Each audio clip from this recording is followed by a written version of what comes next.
Have a seat on your porcelain throne. It's time to talk some shit on the Powell movement.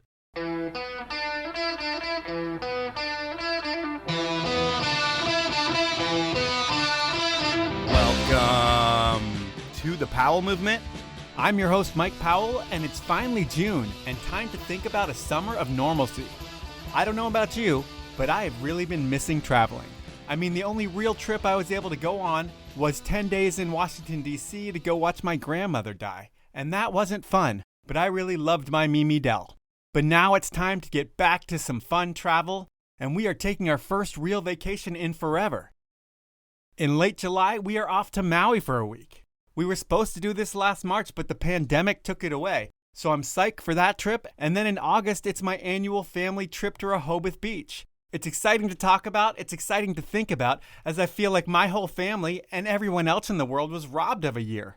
And the more I think back on it, it had to really suck for the single people out there. I mean, if you were following the rules of the pandemic like I think a lot of you were, then you need this freedom more than anyone. I hope everyone who is into partying parties their faces off with others over the next couple years. And I hope everyone who isn't into partying, I hope they're doing the same thing minus the party favors. If there was ever a time to live, it is now. And my guest this week, Rory Bushfield, well, he knows how to live better than just about anyone. He has a motto. He hashtags everything he posts on the internet with it. The hashtag is blow it if you got it. And when we walk through his timeline, you can see that he's pretty much had that mentality since he was a kid. Bushy is one of those people that is always chasing fun, and it always seems to be in a dangerous way. And his infectious personality makes it a fun hour. Before we get into the podcast, I want to ask you to tell a friend about the show. I know you hear me asking this every week, and I know it has to be burnt into your brain. But are you really doing it? I can't tell, so I'll offer suggestions of how to do this. When you have a buddy who brings up a podcast they like, simply say, cool, I'll check it out. Have you heard of the Powell movement yet? Or if someone posts something about looking for a new podcast to listen to, tag me in the comments of that post. I ask because I'm not a pro athlete with a built-in audience. I don't have that fame, and word of mouth is how I grow. So I ask all of you to help me so I can keep this thing going. And I'm gonna keep this thing going, thanks to my amazing sponsors who make this thing happen. They are Stanley, the 10 Barrel Brewery, Peter Glenn Ski and Sports, and Rollerblade. Now, let's talk to Rory Bushfield. What's up, Mike? How are you, dude? I'm good, man. Yourself? Doing really well. Nice. Thanks for making some time. No problem. Fuck yeah, dude. I like to start these interviews out with something fun, offensive, or something that breaks the ice a little bit. And I talked to a bunch of people about you before the podcast, and I was told that the best fitting story that describes who you are is a story around a stunt that you pulled in Panama. Do you know which one I'm talking about? Yeah, I do. Can you share it with us? Yeah, I probably can. I mean, I should put that footage out one day. I'm sitting on some gold. But they did tell me if the Panama Canal officials were pretty serious people. So what's the story? So you've got footage and you've got serious people, but what happened? Well, I was on a cruise. Not like my family goes on cruises. Right. My mom just wanted to go on a cruise her whole life. So my mom and dad have been planning this for forever. And so we end up going on a cruise for Christmas through the Panama Canal. And I go there with my sister and my mom and dad. We cruise for a day or two on one side, and then we get to the Panama Canal. And we're going through it, and we're going through the locks, right? And there's all this like people on deck looking around at like the doors closing, and it's a big show, right? Yeah. My family's all there, and my sister and I are sort of drinking a bit on the deck. And she sort of says to me, she's like, I can't believe you don't want to jump into the Panama Canal here, Rory. It's like right in the locks. And I was like, no, that's crazy, Eleanor. I don't want to ruin Christmas. And she starts egging me on a bit. Anyway, I give her a camera and I tie a rope to the back because it doesn't look like I can climb up. Okay. And I go up and wait. It's like I've been watching 3 locks fill up. We're on our way up, like going through the down locks. I don't know how that lock works. I don't want to get sucked in anything. Yeah. So I'm on an up lock. And anyway, the time just goes perfect. The gate's just closing. It's just about to start filling up. And I just jumped off the upper deck. And sure enough, I had swam out of the water, climbed up I didn't even need the rope. I like jumped out of the water, climbed out of this fucking into the back of the boat, back on the roof with my sister. Then somebody pulled a man overboard. It was quite a thing, dude. There's train cars holding your boats in position in the lock, and there's two boats. Like we have two like medium-sized ships in the lock, and they do a man overboard, so they have to kill the engines, and so all the lines go slack, and the boats hit each other, and just it causes quite a scene, man. I'm watching it from the deck, and then like it was half an hour later before the captain comes up. Because nobody really saw, some people saw me climb back into the boat, but not too many people saw it. The captain comes up and she's like very flustered. So I kind of feel bad for her. I'm like, yeah, it was me. Because she doesn't even know if he's back on, she's worried. She thinks someone's just died. Right. So I'm like, yeah, it was me. I fell off the top. But I'm all good. It's all good. And she's like, oh my God. So she goes back down. She's got my passport. She gives me and my whole family's passports to the Panamanian officials and has us all like taken into into questioning. Oh shit. I managed to get to my dad before he got taken to questioning, and he was so mad at me. He had actually seen it. He was like standing in the back of the crowd, and like out of the corner of his eye, I saw him look at me, and I was like, no. I was like, but I couldn't. I was like, if I'm going, it's now, or else I won't go. It's like the locks. It's like all the water's moving. There's a lot going on. So it was like my time. I'd been watching it for 3. I was like, my timing's now. And so I just went. Anyway, I see my dad.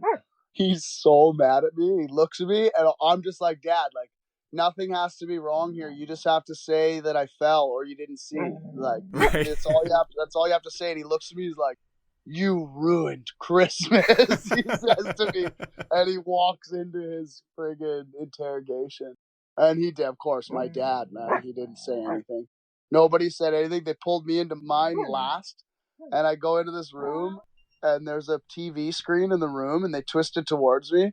It's paused on me sliding off of a ship in Iceland. It's like an old video that's on the internet that they've pulled up of me sliding down a ship, and they're like, your name's Rory Bushfield, right? I'm like, yep. And they're like, the same one in the passport? I'm like, yeah. Then they turn the screen, they're like, the same one in this video? And I'm like, oh no, like they got me. And then they press play on the video, and they got all sorts of shit. And then they're like, so you're telling me right now that this guy here, fell off of our ship? I looked at him, and I was just like, you guys, I fell. It's like, there's no way I'm going to admit anything, and I'm sure my family didn't either. So I'm sticking with my story. I fell off the ship, and I'm really sorry. I feel like that's why I was asked to ask you to tell that story, because there's so many things there that you can look at your whole life and see, like, this wasn't a calculated, I'm going to take a few days and figure this stunt out. You're drinking with your sister, and you decide to jump off, a 50-foot boat into locks, and you have no idea what's going to happen? Well, no, I knew. I'd been watching. It was more calculated than you think. Okay. And I mean, I jumped off lots of ships before. If the ship's floating in the water, I know the hull is deep enough to take I only go in 10 feet. And by the time 10, I scoop a landing. It was fairly calculated. I didn't realize that there was crocodiles getting stuck in the locks, and that people would feed the crocodiles, and so these crocs would like stay in the locks. Oh shit. I didn't know that it was infested with crocodiles before I went, so that wasn't calculated. And yeah, I was drinking with my sister. But yeah, that one was pretty loose, man, for sure. I didn't plan. I mean, I thought about it. It's just a classic ship jump in another scenario, just jumping down into the dark hole. It was scary for sure. And a little bit uncalculated. Yeah, and I have footage. I have 2 angles of it, but that was the last thing they said to me. They're like, we know that you have done something here, and if we ever see footage of it, you better never come back to Panama, is what they told me. So I want to release the footage, but I also kind of like Panama. Yeah, I guess there's probably going to be a certain amount of years that you can wait and then release it. But thinking about your family and growing up and you being crazy and doing all these stunts, did your mom or dad ever live a life of danger before they had kids? My dad used to race cars. My dad had tried really hard not to influence me in any way to be dangerous. So I guess it sort of worked backwards on him. He gave me access. I grew up on a farm. It was like I could take my dad's tractor and use it to build jumps. Yeah, I had access to all sorts of stuff. But no, My dad used to race cars when he was younger.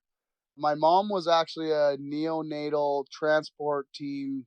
She flew around in helicopters saving babies. So she was pretty badass too. Nice, Like nice. both my parents are pretty badass, yeah. And you grow up in a town called Balzac or Balzac, something, Canada. And That's it. it's famous for Balzac Billy. And here in the U.S., we have Puxatawny Phil. And I guess it's the same thing, like the groundhog who predicts winter and spring and stuff. Well, you know what? Balzac Billy, it's just a gopher. Oh, We have a lot of gophers in Balzac. But yeah, we have Balzac Billy. In Alberta, every town has like, up north you go, there's a town, what's the name of it? I can't remember the name, but they got the biggest pierogi. And then Mondare, they got the biggest duck. They got like a statue of a duck. It's the biggest duck. Alberta does that. I'm sure Balzac maybe one day will build the biggest gopher. But as everything grows around Balzac, it's pretty funny. I was just back there. It's like Airdrie's huge, Calgary's huge. There's a Bass Pro Shops like right across the highway from Balzac. But Balzac is still just 2 churches, a community hall, and a gas station. That's it. Small town living. It hasn't changed much. It's pretty cool. And I heard a rumor that while the Bushfields live a modest life, that there may be family money, and I heard it could be oil, it could be that your grandfather bought a bunch of land between Balzac and Calgary. Is there any truth to this where you guys have like money reserved somewhere, but no one would actually know it? Well, the Bushfields, yeah, they're it. Well, Bushfields, if you went to Balzac, you'd find about 70,000 Bushfields. Huh. There's a lot. They all homesteaded there back, a long time ago when they were staking land. So they all rode horse carriage up to Calgary. And back then, the richer you were, the more money you had, the further away from the city you moved, right? Because you had more capability to get away. That was like what was seen to be richer, right? Because everyone was just staking their land. It didn't matter. But the further away, they feel like they'd have more prosper or whatever. So a bunch of the Bushfields, they got there and they didn't have a lot. This is sort of my theory. But they didn't have a lot of money when they got there. So they all staked land close to the city. And then 100 years later, the city grew. And I have a great, I've never even spoken to him. Archie Bushfield, I don't know him at all. But he lives just down the street from me. I think he's like easily 100 millionaire, a billionaire. Whoa. And he's just done it from he had some land, or he inherited some land, and then he sold it. And of course he bought right away, right on the other side of the land where he could get it. He did things where he just sold his land to the city 3 times, where he just kept buying a little bit further and then selling it to him again. And he did things like he had a piece of land that they really wanted.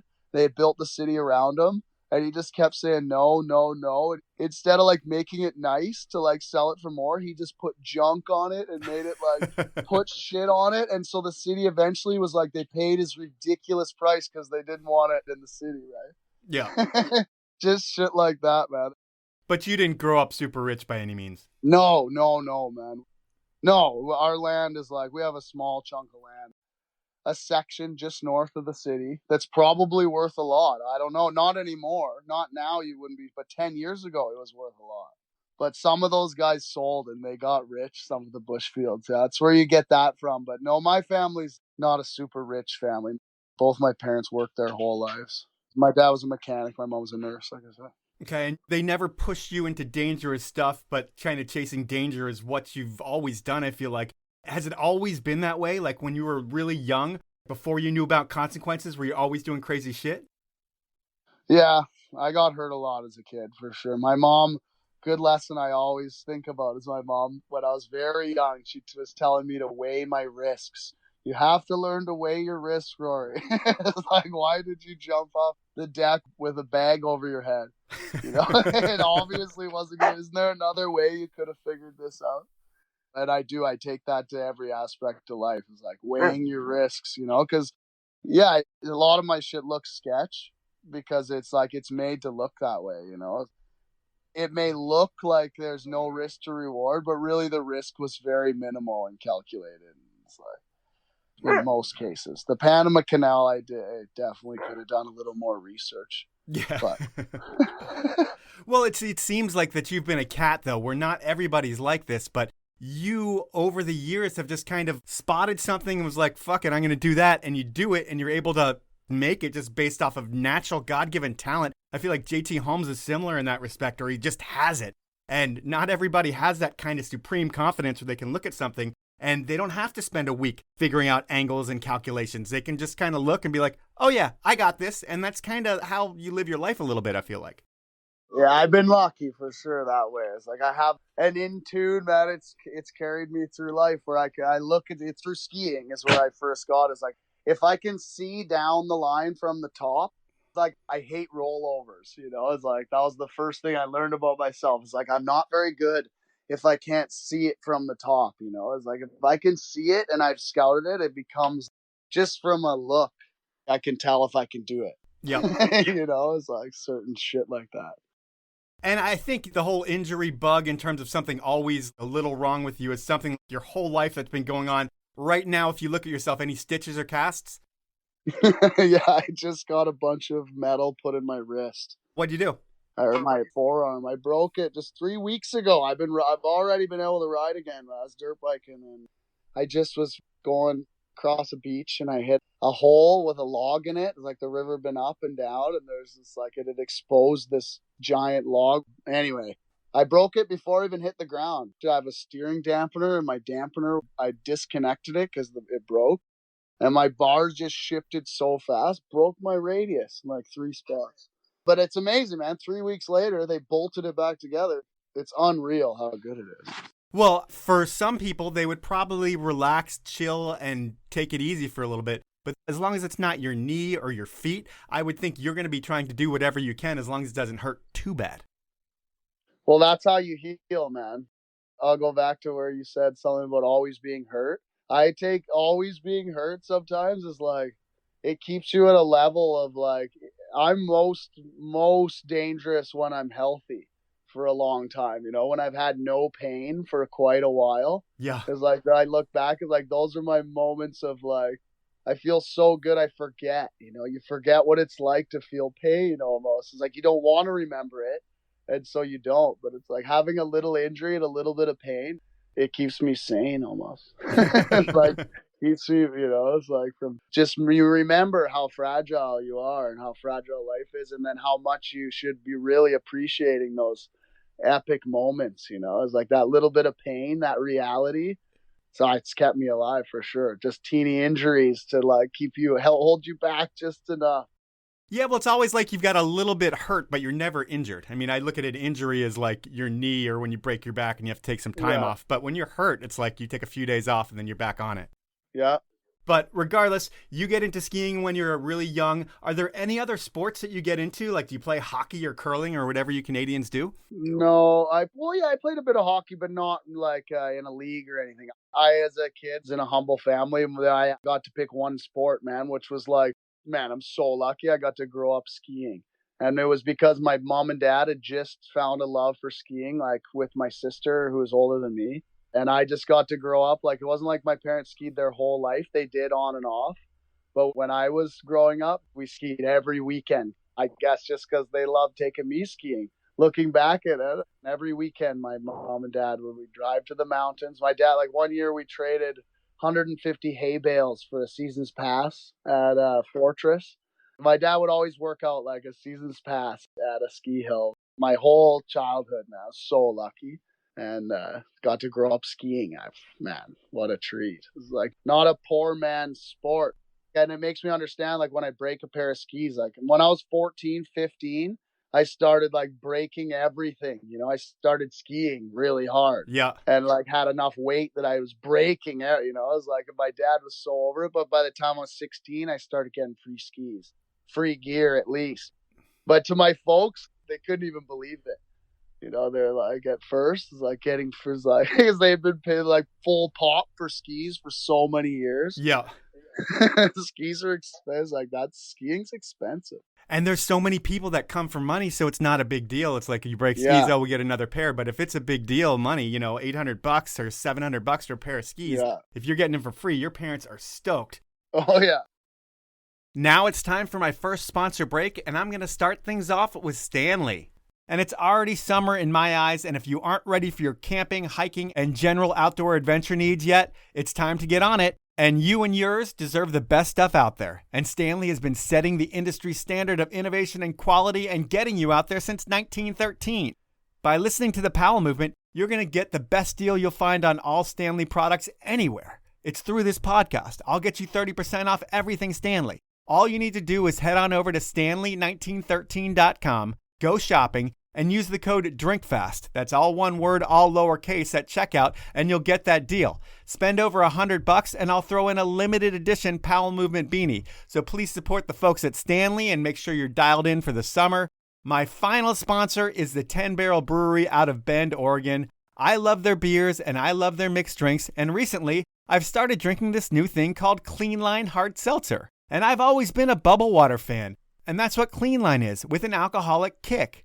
I'm going to guess that this type of alcoholic water drink is going to be a huge hit, and 10 Barrel has knocked it out of the park with Clean Line. They've also knocked it out of the park with the way they support action sports. If you ski, snowboard, or bike, you know 10 Barrel supports some amazing athletes, creates amazing events, and donates to causes like Protect Our Winners and the Surfrider Foundations. They put their money where their mouth is.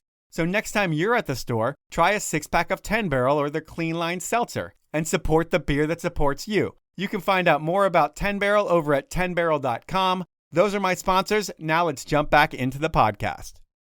They also have to pay to put you in a freestyle program, I would think, because that's how kids get good. You start skiing weekends, but eventually you get put in a program. How old were you when that happened? My parents put me in a freestyle program when I was 13. And by the time I was 15, the freestyle club had shut down, like the guys running it.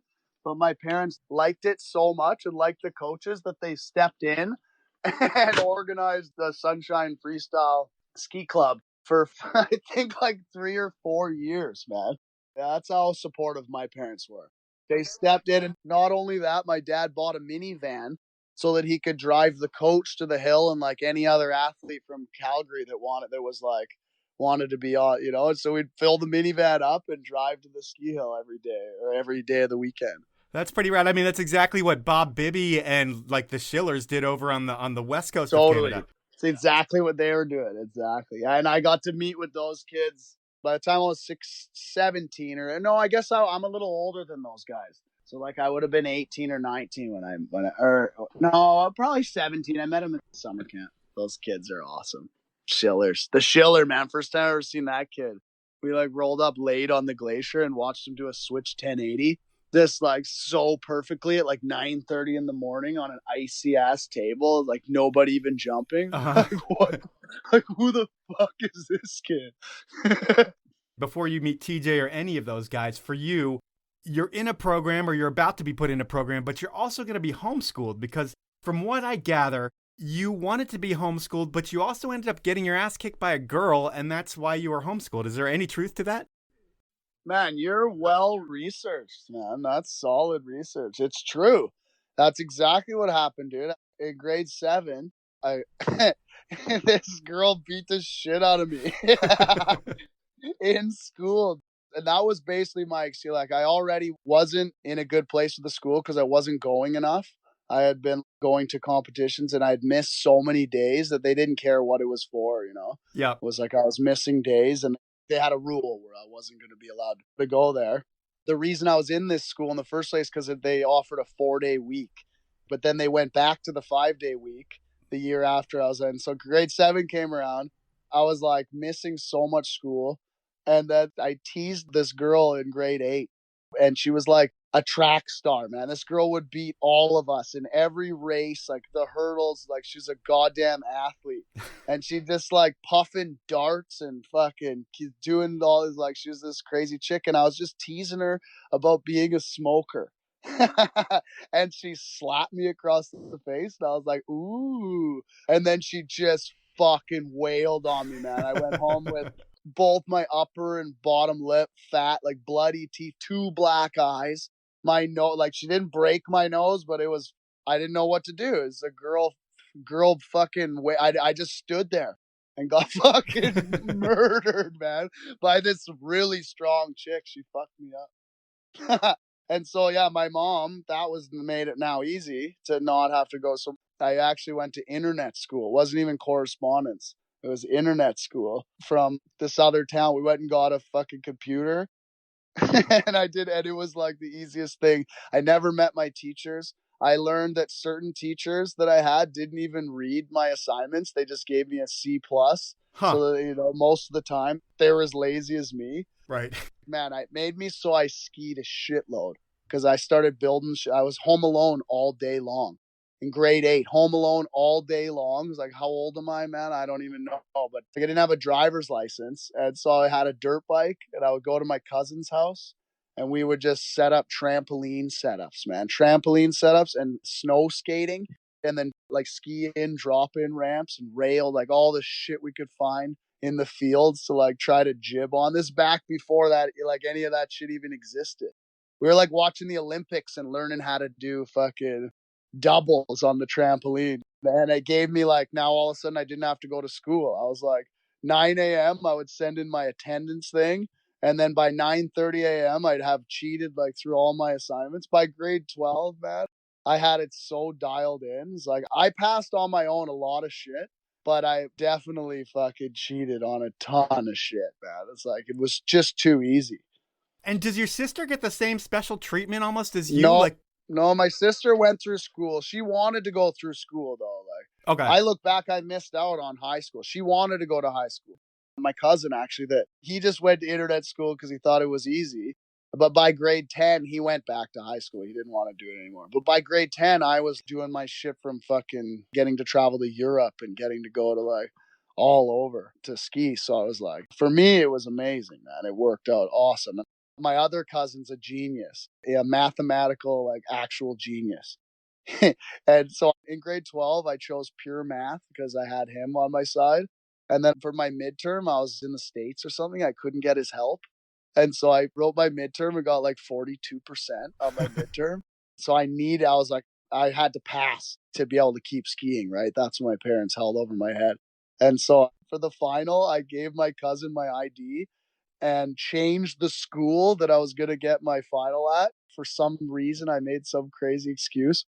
And he went in there and wrote my math final and got 100%.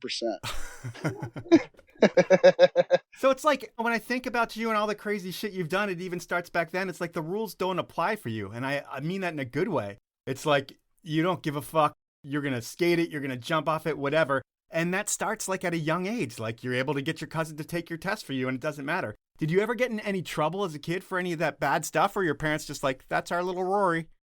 Man, I was like, all my friends make fun of me for it because I was the best. I would never get in trouble, man. I'm so lucky. I feel like, yeah, sometimes I got a lot of luck following me around.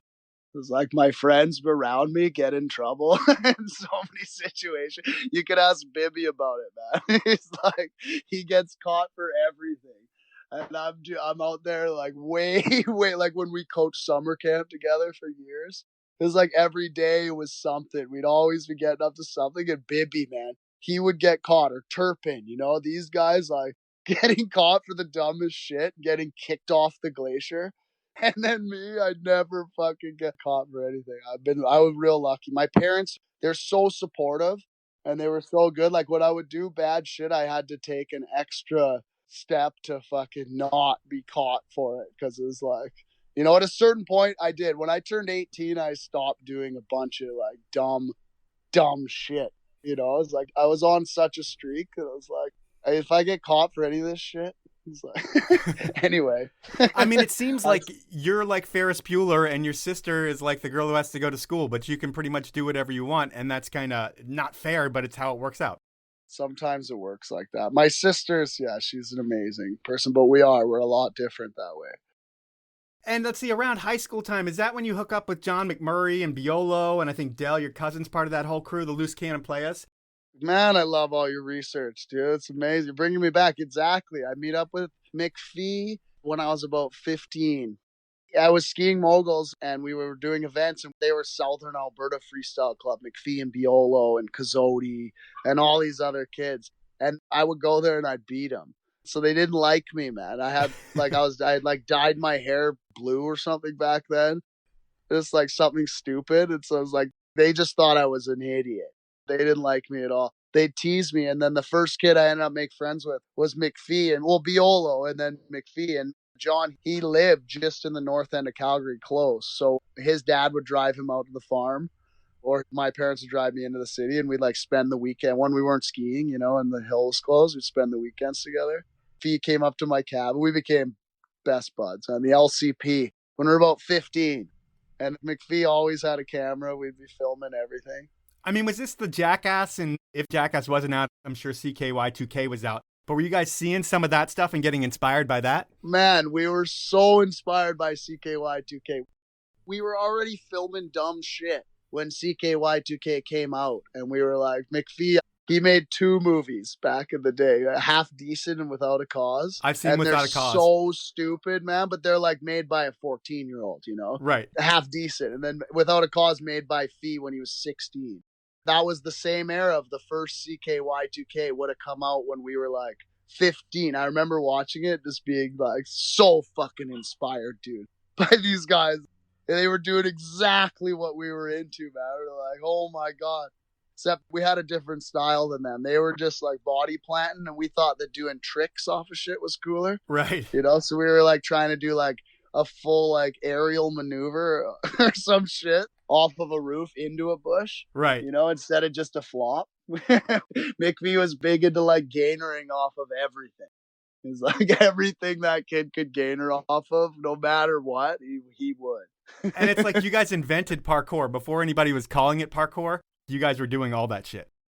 We were doing a lot of that shit a long time ago, man. It's true. We didn't really know what we were doing, but like I was looking through some footage the other day. I jumped from the bridge onto a moving bus in Whistler. It was like onto a moving bus, man. And I had Christy Richards. I had her drive in front of the bus and slow it down a bit. It was like jumped onto the roof of the bus, and then the highest one was off the roof of the bus onto the side of the road.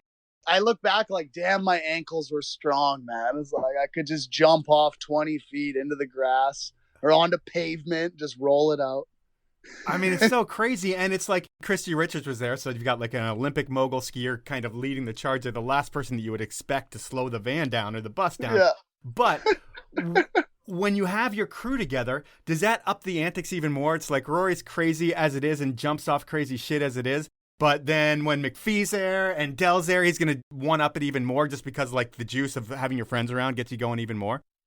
For sure, man. For sure it does. Having me, I mean, I miss McPhee so much for that, man. It's such a loss. When we lost him, man, it's so sad. But yeah, man, being with McPhee and Biolo and just the energy of, like, we'd scope something, and it was like, once we found something, there was no way it wasn't getting done. Fee was the best for it. He's like, oh, if you're not going to do it, then I'll fucking do it. And he'd be like, well, no, I want the shot. I want this shot. And it's like, okay, I'll do it. And he's like, well, you better do it properly. And it's like, okay, I'll go from the top rung. Okay, man. We're just like, you know? Yeah. Like so many fucking dumb things. And all of these dumb things are things that you can go to jail for, I think. Have you ever gotten caught for any of these hijinks, or you're always able to slip away? We slipped away most. I mean, looking back, yeah, if you did it this day and age, some of that shit, you'd be in a lot of trouble. The funniest thing about those movies, man, is we were underage. We were 15 or 16, but McPhee made a movie with underage naked girls that was in Blockbuster all across North America. Whoa. And it was in every single Blockbuster, not every single one, but like a bunch of them, man. We would go in, and the cover of the movie was his girlfriend and this other chick making out in the shower, both like 16 years old, maybe 17. But we were 15, 16, you know, we were young, we didn't know. But looking back now, man, I'd love to like promote that movie and bring it back, but it's impossible. I don't know, at an older age, I can't even watch it. I feel uncomfortable. Yeah. And if people saw it, they'd judge you very wrongly, I feel like. Yeah, dude. It's like, what the fuck, Fee? And I can understand his mindset. I remember trying to convince him. Yeah. But he was really hard to convince of anything. And with doing stuff like that, shit's going to go wrong here and there. And like you said, we lost McPhee a few years back, and it was a crazy stunt where he was on the wing of the plane, and that didn't really work out. Unfortunately, I'm very sorry to hear that. But when you see your best friend and you lose him, does that slow you down a little bit? Like, hey, man, I love that guy, and he had just as much balls as I did. We've done so much shit for fucking 20 years. and he's gone. Do I need to slow down a little bit, or does it just make you want to like live more? Yeah, well, it's both, man. It's a constant battle, losing a friend, right? Of between being inspired and being completely fucking taken down by it, you know? Yeah. It's an overwhelming thing to go through. I swear every friend I lose, it's like, oh man, it's true. It's real easy to just be like, fuck this, you know? It's like, it's not worth it. But then that's like the lamest thing you could ever say to your dead friend, you know? Yeah. That's the lamest thing you could say. That's you being like, what he was doing was stupid and fucking, you know? It's like, me, I know what Fee was up to. I was constantly inspired by it. I still am, man, hugely. Yeah, he was pushing things, and when you push things, man, you don't always make it when you're pushing the envelope, and we've seen it time and time again in skiing and base jumping. Like a lot of people that we've both known have gone, and it's unfortunate, but it's not like people are changing their ways. They might get a little bit more calculated after it, but it's like all these people that have to deal with death, like yourself, who see it a lot. You couldn't change, like you could not be Rory Bushfield if you didn't do the shit you did. No, it's true. And your friend, like, that's, yeah, man. It's like when Sarah passed away, I was just like, the lamest thing that I could possibly do right now in Sarah's name, even, you know, not just for me, just for like, is to stop, you know, it's like now more than ever, I got to be inspired to do rad shit, you know, it's like for anybody to ever think that what Sarah was doing was dangerous would like, that's like if I die, that's the last message I would ever want to send anyone, you know, is to like not go try, not go like get out there and fucking scare yourself, you know, not to die, but to be on the edge before you die a few times for sure. That's how you get to appreciate life. Yeah, I mean, that's definitely living. Well, it's not just that moment, it's after. It's the realization you get in that moment of how fragile, like how close, like a close call is horrifying. But man, those close calls, they really bring you back to like what you truly want to do and like how you want to feel. And it brings you back to what's important, what is really important. Maybe you'll stop worrying about something stupid. I don't know. I feel that losing someone when they're out doing what they love is like those guys, man, they're like, it's so sad that we lost them, but they got to go out doing something that they love to do, you know, and that's a gift right there. And I have to force myself to look at it that way. You know, it's how easy it is to look at it other ways. It's like they gave us so much by like being so badass, you know, opening our eyes to like what could be done. Yeah. Well, I'm going to bring it back to a different time right now because we got way ahead of ourselves, but you're really young and you're on the freestyle team and you get a coach, Trennon Payner. He's a badass in his own right. He's an Olympian. He was in 13, I believe. I think he was an Australian Olympian, actually. But he was in Johnny's 13. Was he your coach before all of that or after? Tren, man. Tren and I became friends. I went to summer camp. First time I ever met Trennon. He was my coach. First coach I got, first day, first time I'd ever been to ski summer camp. And Tren was my coach. We got in his group and he went up to the top. We slid into this icy step down table with a landing in the shade still. And Tren's like, I don't know what he said. He's like, oh, I'm going to check the speed. And he goes down, does the sickest backflip mute grab, like JP style. So nice. First thing in the morning. And I just like saw that. I was with a group of kids I didn't know. I was like, oh yeah. And like I'd done a backflip the end of the season and like over rotated a few and then landed one like the very last day of the season in the spring. So I was like, oh, I got this. And I was like, gotta set it slow though. And so I just like dropped in, went huge and set the slowest backflip ever to my face. I don't remember any of this. It's like, this is a story. And then went home. I got fucking carried out of there in a cart and fucking went home on the very first day. Oh. And then I went back to summer camp a year later. And John Smart's teasing me, you know, he's better get through the first day, Rory. I was like, oh, I'll get through that. I go skiing, have a sick day, come down. I sign up for mountain biking. And fucking who's the coach but Trennon? Trennon takes us to the dirt jumps by the skate park in Whistler. And I follow him off like the first fucking run, dirt jump.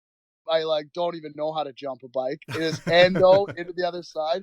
Rip my arm open so bad that like my elbow's hanging out. Oh man. Tren fucking walks me to the hospital. I can't skate. I go home first day.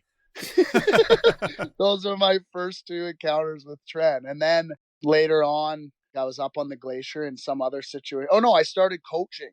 A few years went by and I started coaching for John Smart, and Trennon was still coach. Trennon was head coach. Now we're like becoming friends. And then went from there. He became Sarah's coach. Trent and I became best buds. He's the best man at my wedding. Nice. And I'll tell you one more story that has to do with that. My mom, she thinks that everything's Trennon's fault because of these two. It was like 2 times I hurt myself with Trennon. I think there was probably a third or fourth that I can't even think of. It was like I had to call my mom, be like, yeah, as a young age, like who are you with? She's like, I was with Trennon again. She's like, hates Trennon. So this last Christmas, man, I see Trennon as he comes home from China. This is right before the fucking virus comes out. This is how funny my mom and dad are. I see Trennon, and then I go and I see my parents, and I get a little cold, and I give it to my folks, I think, because I go home and they end up getting a little bit sick. And then the whole virus thing comes out, and it was like a respiratory sickness. And the whole virus thing comes out, and my mom and dad decide that Trennon had gotten coronavirus, brought it to me in fucking Squamish, and then I had driven out and given it to them. So they were sick. They had already gotten the coronavirus because of Trennon. And so I go to tell Trennon this ridiculous story, and he's just like, your mom could blame anything on me. Yeah. And he's like, I'm a good, upstanding citizen. I'm a coach of the Canadian team. He's an amazing human being, man. At Sarah and I's wedding, my mom was giving him a bit of a hard time. It's so funny. Trennon's just like, lady, like, I've been so good to your son. It's like, you should be fucking nice to me. She is. My mom's so nice to him, but it's a funny joke now. Tease Trennon about giving my parents coronavirus. Oh, man.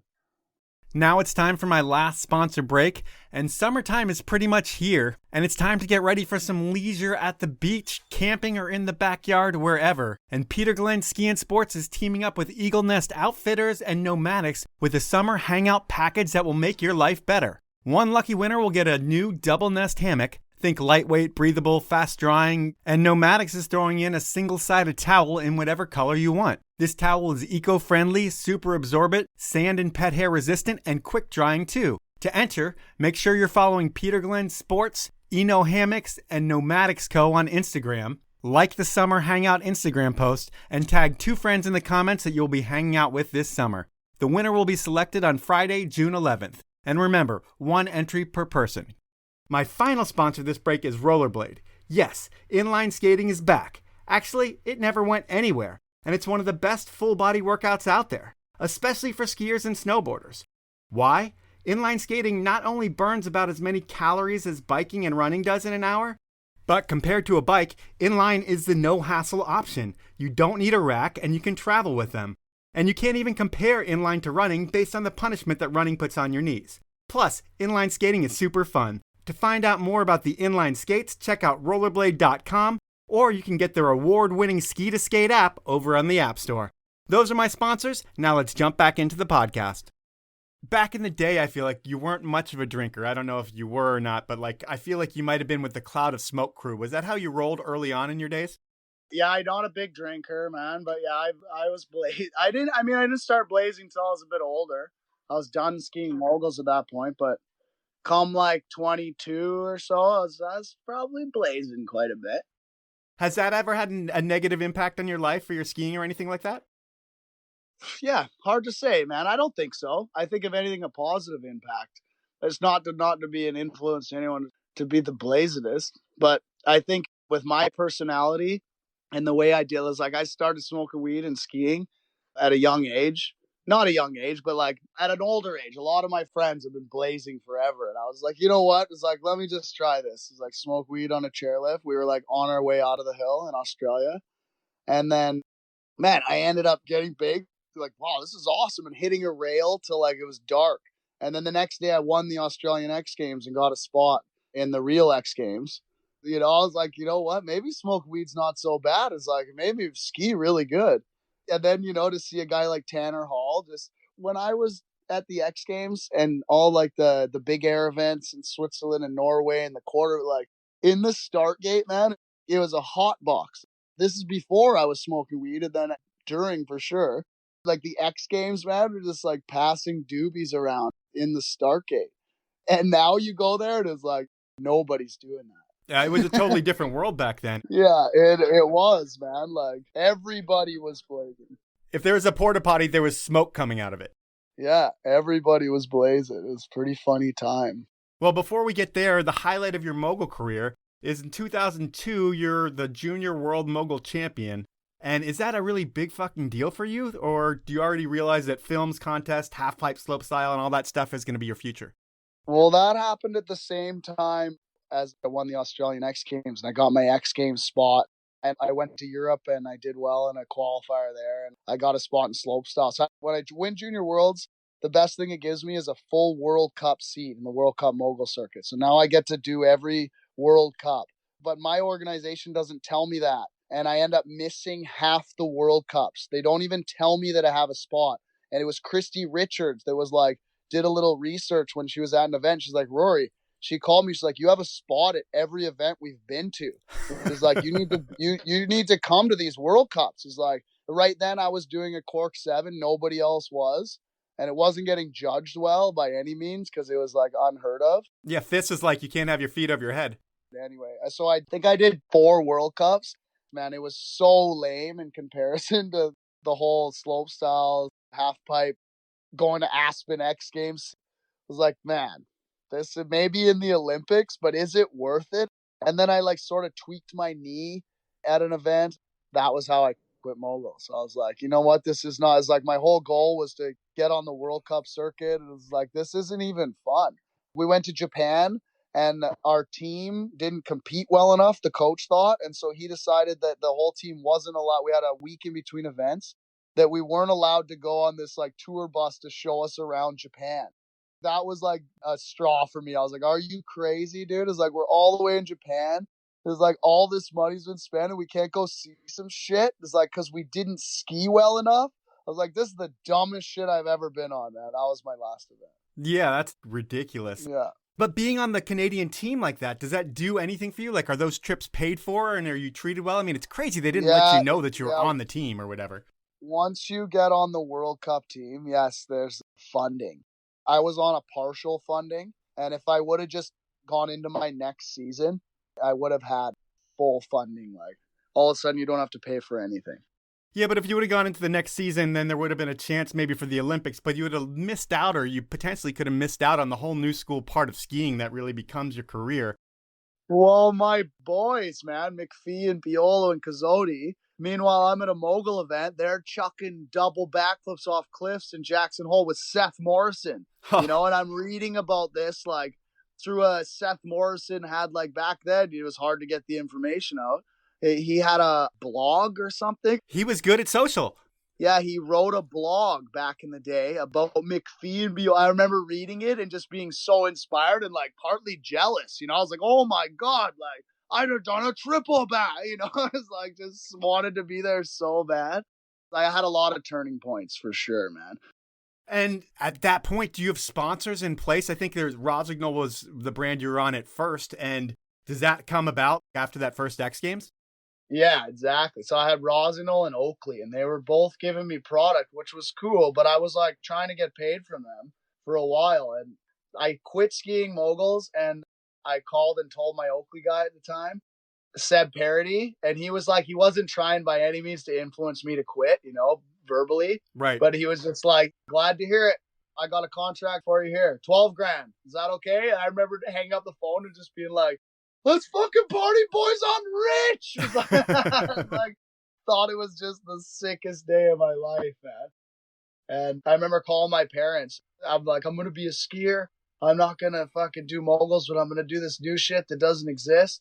And I got a contract for $12,000, Mom. My mom just sort of like laughs. She's like, what are you going to pay for with $12,000? Like, even back then, my parents were paying more than $12,000 to like keep it all going, you know? Yeah. And they're like, what are you going to last 6 months? Good luck. Yeah. You know? My mom would never say it that way, but sort of. You know, it's just like, she made me think, like, you're going to need to make a lot more than that, Rory, if you wanted to keep doing this.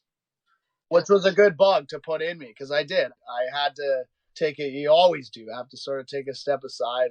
It's tough negotiating contracts and getting paid and still trying to be modest in a conversation, trying to convince a guy to pay you more.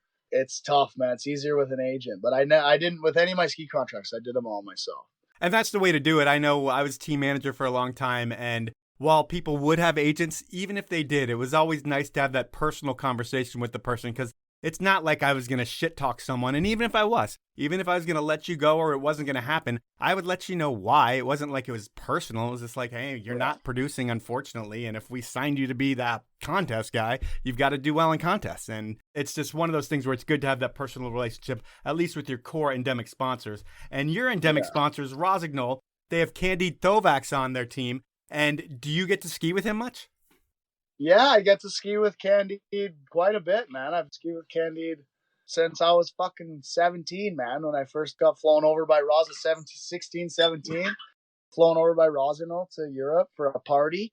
And I met Candide and all those sick European skiers, man. Laurent Fav and always Yoon was around, like all those kids. And I was lucky to get to know those guys at such a young age, too. Yeah, and I look at your career, it's like you've had two careers. You had like the Rosignol days and the Nordica days, and I ask everybody about money a lot of the time, and I really don't need to ask you that much, although you shared your $12,000 huge contract there, but I'm going to guess that you've accumulated some money in life and that you've never really been greedy about it. Just based on talking to you, it doesn't seem like you're going to put your fist down in conversations about money, but you were able to accumulate a lot of money recently, or not a lot of money, but enough money to buy a compound in Squamish, and you have that now. What does your compound in Squamish look like?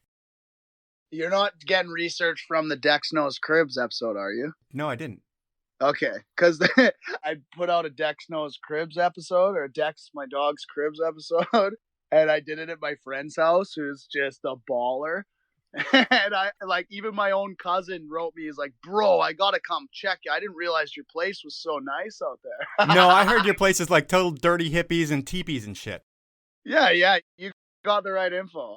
I do have some dirty hippies while coming around now and then. No, I bought 6 acres in the Squamish Valley. I nailed it, dude. The timing was like, property value out here is untouchable. I bought it 3 years ago.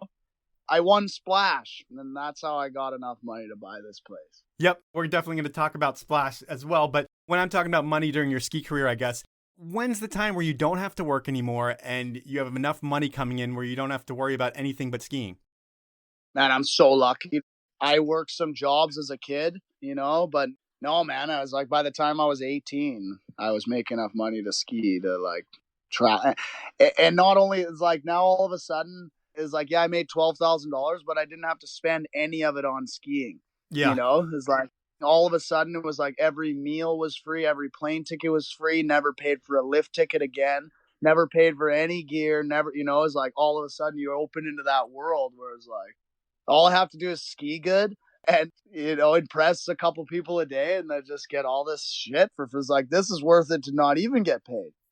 Yeah, I was lucky, man. I didn't have to come home to do crazy jobs at the age of, like, between 16 and 18. I worked at a chip factory and I worked in a hay factory. We compressed hay and sent it to China. And then I worked for my dad a lot and my grandfather. And that's about it, man. It's like, looking back, I had a job, like a couple summer jobs, cleaning outhouses at a campground. I was so lucky, man. It's like, I know. I still, like, my sister's like, I get made fun of a lot. But I do, like, it's all work, right? I know I grew up on a farm.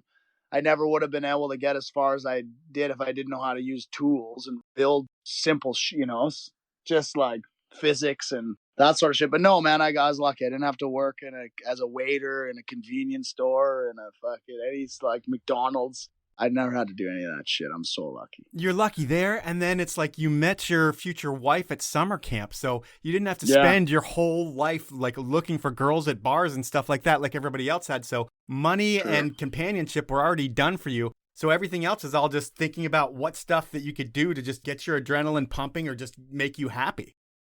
It's true, man. Looking at it like that, you're so right. It's like, I'm so lucky to just walk into that like that. Yeah. And then I guess I should bring up right now at this point, because we've been going for like an hour, and I've got one part of the show that I definitely have to do. But do you want to break this up and do 2 shows, or do you want to make it one long show? Let's do 2 shows, man. I like talking to you. Cool. Yeah, I do have to go in a little bit, though, because I got my buddy here helping me, and we've been building stairs. And I got a broken wrist, and I can't run the drill, so. So we'll just do a couple more minutes, and then we'll call it for this one, and then we can go next week for an hour if you have time. Of course, man. I'd love to, Mike. Cool. So let's see where I'm going to go here. I mean, I guess we'll just talk about the X Games, and then we'll kind of end it for this one. So you get your spot into the X Games in Australia, and I'm sure ESPN's like, oh, this mogul kid's going to get a spot in the X Games. They probably don't know who you are because you're Canadian too, which makes it so they don't know who you are as well. But you get your spot, and the one thing I see is that you win the Australian one, but when you look at yourself at the US X Games, you never really, I think, were able to get into finals. And was anything ever going through your head or anything like that? Or is it just like, whatever? It's exactly what I was just going to say. I was like going to cut you off. I was like, I never made finals, man. And I did the same thing in moguls, bro. It was like, it was so frustrating for me, dude. Anytime there was any pressure, I would just go too fucking big, man, and crash. It was like every single time. It was like I held it together in Australia somehow. The closest I came to doing well at the X Games was the switch double back. And I should have just done it. It was a 2-run big air. And I should have just done it on my first run and crashed, got that over with because I would have landed the second one. Yep. But instead, I fucking just saved it all for the end. And fucking binding popped off. That was the closest I ever came. And I feel like your hashtag blow it if you got it. That's kind of like how you go into that X Games where everybody else is pulling like the safe Switch 10, because I think it was the Switch 10 days that was so disgusting to watch. After like 30 Switch 10s, I was so over that trick. But you're the only one who does something different, it seems like. And given there's a lot more risk in that because you're pulling a double, but it was just like you're there to almost put on more of a show and do a trick for yourself and to stoke out all your friends. And then maybe you're bummed afterwards and you're like, fuck, I should have done that twice and then I would have won this contest. But it's like you're not there to win. You're there for the experience. Would that be fair? Yeah, man. I like to look at it like that too. I don't know why but I did, man. I did in the moguls too. The real blow, you're right. Blow it if you got it. Me and Sage on a chairlift came up with that one. It's like, fucking blow it if you got it. It's true, dude. It's like, I crash a lot in competition in my young age, man. It's like, almost every comp is like, and it hurt, dude. Like I would feel serious shame, man. You know, that first X Games where I had my spot in both, it was quite a mission, dude, because I was with the LCP and all they wanted was to have a spot in the X Games. That's all they worked at. And here I was skiing moguls, just flew in from some mogul event. They picked me up and they're driving me to the X Games. And I have a spot in 2 events that they're both probably like, Coyote's probably better than me in both slopestyle and half pipe, you know? Yeah. And I have a spot and he doesn't. So there's this like pressure that I'm just like, fuck, man. It's like, I got to do good here. So I'm like, part of it's just like, I got to do these tricks that I like. I know I can do them in my head. Like I remember going to the X Games for slopestyle, my first slopestyle X Games. And I was going to do switch 9 to 9 to switch 9 the other way. That was my run on the 3 tables. That's what I thought I was going to do. And I could do all 3, but like never had I even do them in a row, considered putting them all together or doing a different grab or like, you know, I think I just overshot the first jump and crashed something, you know, it was like something stupid. But no, you're right, man. The X Games, I did have to take it in as more just a party, you know, as a chance to like hang with Sarah and a chance to fucking hang with a bunch of friends.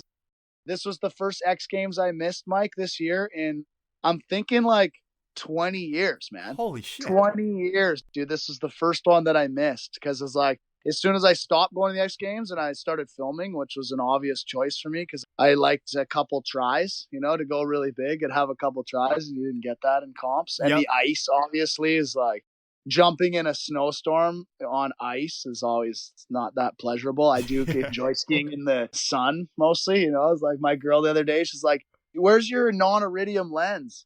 I'm like, what do you mean? I don't have one. It's like, I only go out when it's that's not true, but I do try to just use the iridium lens mostly. It's just safer, man. You're not gonna like the amount of times I got hurt on icy jumps, you know, in events, training for like, you're there at 7 a.m. hitting a fucking giant icy table. I got over it and I really enjoyed filming. I can imagine that, and we'll talk about your films and stuff next week. But what I have now is a segment of my show that I call Inappropriate Questions. And what I do is I get someone that you know to ask you 3 questions, and they can be anything. And I thought it would be fitting to get Mason Mashon to ask you 3 questions, as he seems to be your adventure partner these days. And Yeah. I've got 3 questions from Mason. They're not long by any means, but here's question number 1. What is a jindal toe, and why do I call you that? Oh man, well I shattered my heel and I had talon sticking out of it for like the pins, and Yep. the doc left them sticking out. So in 3 months we just twisted them out. It was easy. But cut my sheets up. I'm a hectic sleeper. I get the bandage off and I managed to like Freddy Krueger up my sheets with the talons. So one night I'm all like messed up on whatever. It's not that long after my surgery. I get my pinky toe caught in my sheet, and I like must have kicked something in my sleep. I remember waking up being in so much pain, but not really doing anything about it. You know, my foot's all fucked. I can't walk on it. And the next morning I look and my toes just pointed sideways. Like, the fuck, man? So I try to put it back. It's like not coming back. Months go by. I start walking. Like I can walk on my heel, but I'm limping because my fucking toe is pointed like sideways and down. Oh. Like this fucking pinky toe. You wouldn't imagine how much pain can come from a pinky toe. So this is just the beginning of the pinky toe. So I create what is now called as the jindal toe. I create a contraption to like duct tape my toes together so that I can like wear a shoe, walk without, anything, climb on anything without. It's like I have to wear this like duct tape, and it starts off just like 2 toes. But then as it like years go by, it develops to being like all 4 toes with like a huge pad underneath. And like it took a lot to like make one that fit good, so I'd keep them, with these nasty ass duct tape jindal toes. And like sometimes I'd just go to bed and forget to take it off, like wake up in the morning, my girl's got a jindal toe, like she's like, what is this? Like pulls the thing, she's like, when Hannah should be doing the laundry and like an old jindal toe would pop out. Oh man. So anyways, eventually I got fed up and I went and got surgery. They took my toe and screwed a screw into it, made it straight, and cut some tendons. And now I'm like, my jindal, it's amazing, man. I'm just within my like 6 months to a year of like no toe pain, man. I'm like, I still got to do a ton of physio on it. But like the amount of pain that I got from like, it makes everything else that I did my whole life seem like nothing. Like I'm telling you, your pinky toe can really fuck you up. It hurts a lot, and there's not much you can do. Like once it goes past a certain point, you gotta fucking keep her duct taped. I suggest just to take care of your toes, or you'll end up with a jindal toe, and then your friends will call you jindal toe for life. No, I do not want a jindal toe. I've kicked my little toe and it hurts a lot, so I can't even imagine what it's like to have it sticking out sideways the whole time. Now I got a metal one, man. I kicked it the other day, and I think I bent the metal a little bit. It's like, oh my God, it's like I got to get that metal out of there. Oh man. All right, we're going to go to question number 2. Why do you have an extra toque in your snow pants on cold days? I have an extra toque in my pants on cold days, and I've been known to borrow my friend's toques without telling them what it's for. Because one time, when I was a kid, it started. I was riding my motorbike, and it was like minus 40 in the prairies, and I fucking frostbit my wiener. Oh man. And it hurt a lot, dude. But not only that, it made it like susceptible to frost. I was like, it didn't happen again for years until I was out. Dan Treadway was towing me, and he was like, he kept being like, get on the sled and just double with me, Bush. And I was like, man, you're doing me such a favor by towing me already. And it's this big thing. Like, I don't want to burden him. And I've been like making fun of my friends for their contraptions and complaining about their hands and how they can't tow. So I'm like trying to prove a point. So I tow behind Treadway for like 25 miles or something, Treadway pinning it. I don't let go, but I didn't do up my fucking zips in between my legs, right? Uh-huh. And I was in so much pain hanging on, I didn't even realize that I frostbit it again. Oh. And then man, I even sledding, like on a cold day, I just got to put a toque in my underwear and then I'm good to go. And is that the only side effects from getting that there? Yeah, that's the only side effect that I've noticed. Good. All right, we're going to go with this final inappropriate question, and then I will let you get out of here. Here we go. Who is Bill And how many times do you talk to him a day? Bill, he gives the best advice of what to do. And I try to call him up, before every major or minor decision. Okay, so that's Bill. That's Bill, yeah.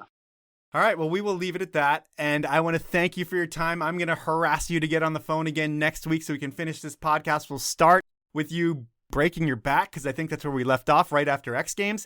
And we'll start with something that's not a happy thing, and then we'll go through a whole bunch more. So I want to thank you for your time. You get to your girlfriend and your buddy who's helping you build whatever you're building, and we will talk soon. Okay, man. Thanks so much, Mike. Talk soon. So that was part 1 with Rory Bushfield, and what an interesting person. I would say the most interesting person in skiing, and everyone would know about Rory if he cared about the press. But it seems like he's more living for himself, not for media coverage, and that's refreshing. And thinking about Rory more, his blow it if you got it mentality, well, it isn't for everyone. But like I said in the intro, if there were ever a time to live like that for just a little bit, that time is now. So next time you're on the fence about doing something really dangerous that could also be really fun, ask yourself, what would Rory do? And blow it if you got it. At least if you're feeling confident, blow it if you got it. If not, maybe you should just get back to your regular life and not take that chance. But who knows? Everybody should make up a little bit for the lost time that we had. But this is only part 1 of the podcast, and next week, as long as everything goes right, I will have part 2 with Bushy. If not, don't worry, part 2 will come, and I have some great episodes lined up for the summer and fall. That's the podcast for this week.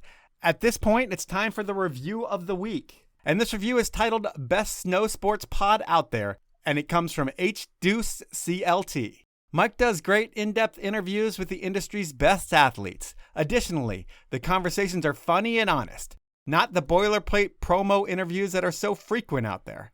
I highly recommend this pod and promise that once you are subscribed, you will listen to every episode. Well, thank you very much, H-Deuce CLT.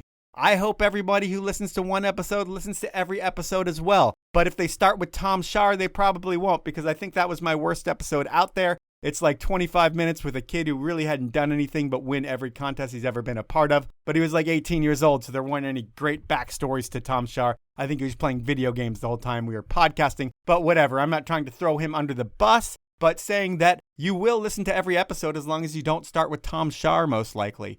And as far as the boilerplate promo interviews, well, I try to stay away from those type of questions. There are plenty of podcasts that'll give you the easy questions. I like to ask the ones that are a little bit uncomfortable at times, but gets you the information that you want to know and get it so we can really get to know the guests. So that is my goal with the podcast. I thank you for that review. Please email me at mike@thepowellmovement.com and I will send you a beanie, a limited custom Powell Movement beanie that not too many people in the world will have. So that will be sent out to you. If you would like to get a beanie, you can do it in 2 different ways. One is to submit a review of the week to iTunes. In order to do that, all you need to do is grab your smartphone, hit the podcast icon on it, search for the Powell Movement. When you see my logo, click it, scroll all the way down to where you see the stars. When you see the stars, click whatever amount of stars you feel like I deserve. Add a review to it. If it is a great review or if it's a terrible review, if you've written the right stuff, I will read it on the podcast and you will get yourself a beanie. I appreciate you for doing it. I'm not sure if it helps the show grow or not, but it does make me feel good about myself or make me feel bad about myself if you write a bad review. So please send a review in and I would love to read it on the air. I want to thank you for listening. I want to also ask you to support my amazing sponsors who make this thing happen. They are Stanley, the 10 Barrel Brewery, Peter Glenn Ski and Sports, and Rollerblade. Have a great week, everyone.